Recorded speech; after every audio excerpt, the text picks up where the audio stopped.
अशोक गहलोत कुछ बोल रहे हैं, आइए सुनते हैं। चाहूंगा क्योंकि उनका इतना बड़ा है, उनकी जीवनी इतनी प्रेरणा देने वाली है युवा पीढ़ी को।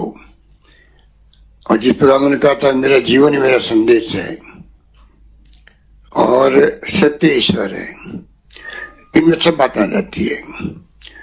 हमारी सरकार क्या करेगी ये बारे में कहना चाहता हूं कि हमारी सोच है कि हम किस प्रकार गांधी जी के व्यक्तित्व को, उनके जीवनी को नई पीढ़ी तक पहुंचाएं जो देश हित के अंदर है। देश तभी एक रहेगा, अखंड रहेगा, तब इस देश में सभी जाति, सभी धर्म, सभी भाषा बोलने वाले लोग, सभी वर्गों के लोग एकजुट होकर रहें।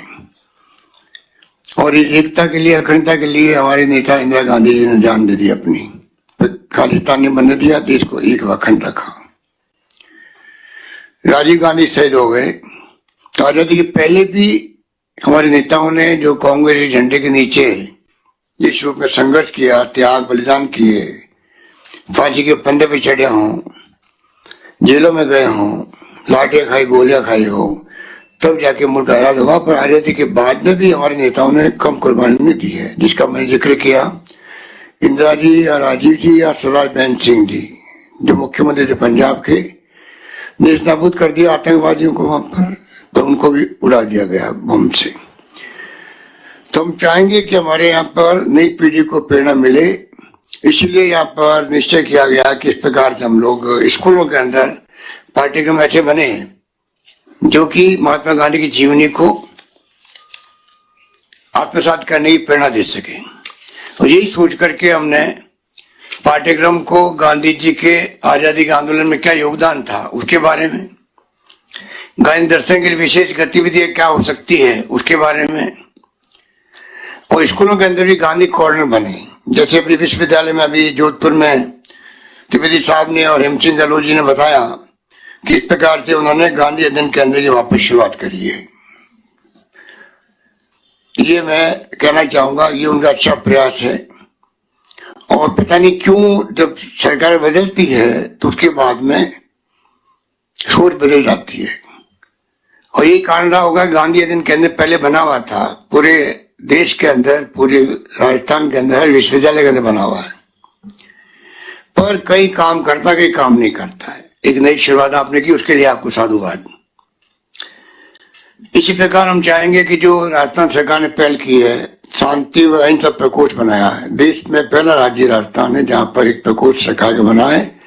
आने वाले वक्त में इसको हम विभाग में कन्वर्ट करेंगे, विभाग अलग बनेगा, और उसके माध्यम से हम चाहेंगे कि बकायदा किस रूप में गांधी जी के उद्देश्यों को, उनकी जीवनी को किस प्रकार से स्कूलों में, कॉलेज के अंदर और आने वाली पीढ़ियों तक हम उनको पहुंचा सके, ये लगातार प्रयत्न करते रहेंगे।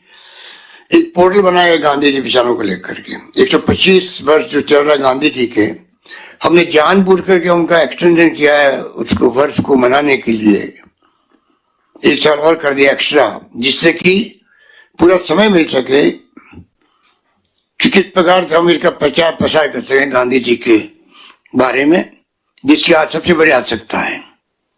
क्योंकि जिस प्रकार का माहौल देश में बना हुआ है, जिस प्रकार की सोच है देश के अंदर, आज कोई असहमत होता है सरकार से तो देशद्रोही साबित हो जाता है, मुकदमे दर्ज हो जाते हैं। अभी कल परसों ही मिस्टर शशि थरूर जो मेंबर पार्लियामेंट है, हमारे 5 संपादक है बड़े बड़े, उन सबके खिलाफ में देशद्रोह के मुकदमे दर्ज हो गए। तो आप सोच सकते हैं कि किस रूप में हम किस दिशा में जा रहे हैं। ये हमारे लिए बहुत बड़ी सोचने की बात है, चिंता का विषय बना हुआ है। डेमोक्रेसी रहेगी तो देश एक रहेगा, अखंड रहेगा, जिसकी आज सबसे बड़ी आवश्यकता है।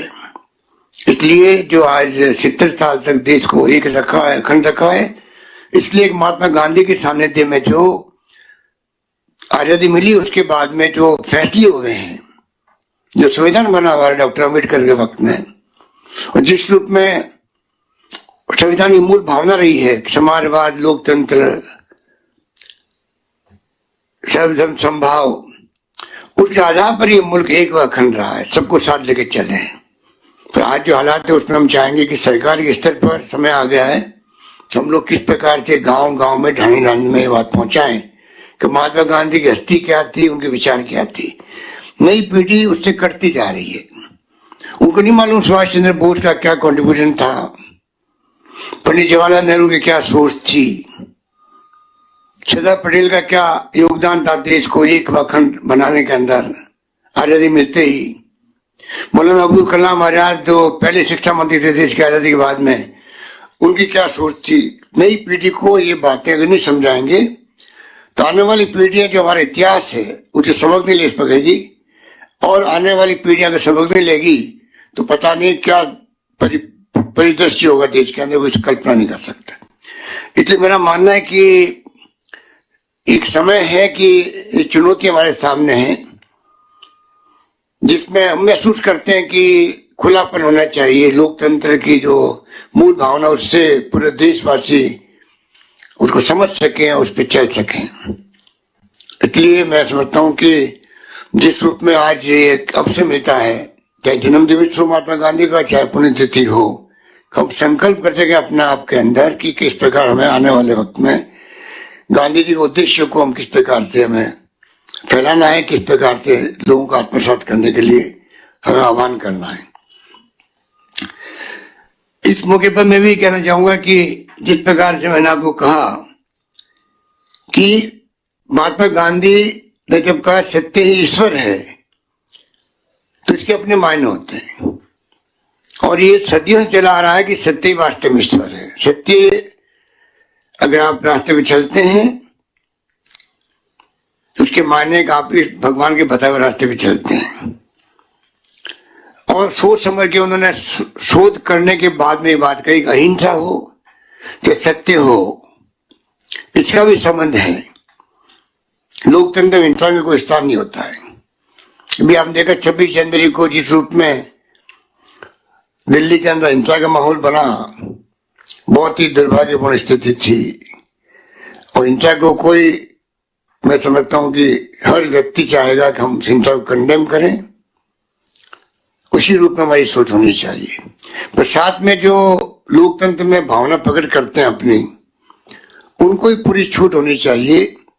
उसकी आड़ में कोई षड्यंत्र नहीं हो जाए, जो किसानों के साथ में अभी षड्यंत्र किया गया, जिसके बारे में पूरा देश दुखी है। किस प्रकार से एक तरफ तो भयंकर ठंड के अंदर किसान बैठे हुए हैं देश के अंदर, और किस प्रकार से साथ साथ में जो स्थिति बनी 26 जनवरी गणतंत्र दिवस पर, वो बहुत दुर्भाग्यपूर्ण स्थिति थी।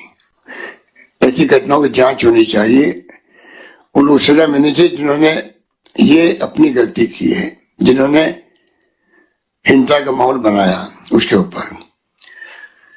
इस मुबारक मौके में, इस पुण्यतिथि के अवसर में कहना चाहूंगा कि ये मुबारक मौका ये भी है कि आज जोधपुर यूनिवर्सिटी में एक नई शुरुआत हुई।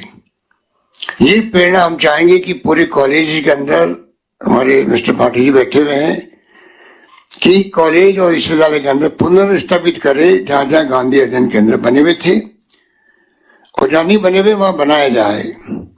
इस प्रकार की सोच के साथ में चाहेंगे राजस्थान सरकार गांधी जी के बताए हुए उद्देश्यों को आगे बढ़ाने के लिए एक नई पहल करे। और मैंने कहा आपको कि जो उच्च माध्यमिक विद्यालय है वहां भी कॉर्नर्स बने। इस प्रकार के गांधी कॉर्नर बनेंगे तो वहां के छात्रों को अवसर मिलेगा, लाइब्रेरी बनेगी, पढ़ने का, उनका साहित्य समझने का एक अवसर मिलेगा। तो मैं त्रिवेदी साहब को और गहलोत साहब को बहुत बहुत बधाई देता हूँ। उम्मीद करता हूँ कि जिस प्रकार उन्होंने कहा है कि एक तरफ तो वाइल्ड लाइफ सेंटर से पश्चिमी राजस्थान की जैव विविधता का प्रशोध हो सकेगा, रिसर्च भी होंगे, वो काम भी आपने शुरू किया है जिसकी आवश्यकता है उस एरिया के अंदर। और दूसरी तरफ जो गांधी केंद्र को पुनर्जीवित किया है, इसके लिए मैं साधुवाद देना चाहूंगा। और हेमचंद गहलोत जी ने कहा कि इस केंद्र को पुनर्जीवित करने के लिए कुछ फंड की आवश्यकता होगी, तो मैं 5 लाख रुपए सीएम रिलीफ फंड से देना चाहूंगा। और मैं चाहूंगा और जगह इस प्रकार के केंद्र खुले और काम करें, तो वहां भी हम लोग इमदाद मदद करेंगे, जिससे कि पूरे राजस्थान एक माहौल बन सके, गांधीमय माहौल बने। गांधी जी के बार बार कहना चाहेंगे कि जो उनकी सोच थी, उनके विचार थे, उनका प्रचार प्रसार होना आज की आवश्यकता है। तभी हम सत्य के मार्ग पे चल पाएंगे, अहिंसा के मार्ग पे चल पाएंगे, और एक जो माहौल बनाया था उस जमाने के अंदर गांधी जी ने, आज भी उसकी आवश्यकता है, उसको लेके हम आगे बढ़ पाएंगे। यही बात कहता मैं अपनी बात समाप्त करता हूँ। धन्यवाद। जय हिंद। श्रीमान, हम अपने परम सम्माननीय माननीय मुख्यमंत्री जी का बहुत बहुत साधुवाद अर्पित करते हैं। आपने हमें पुनः संकल्पित किया है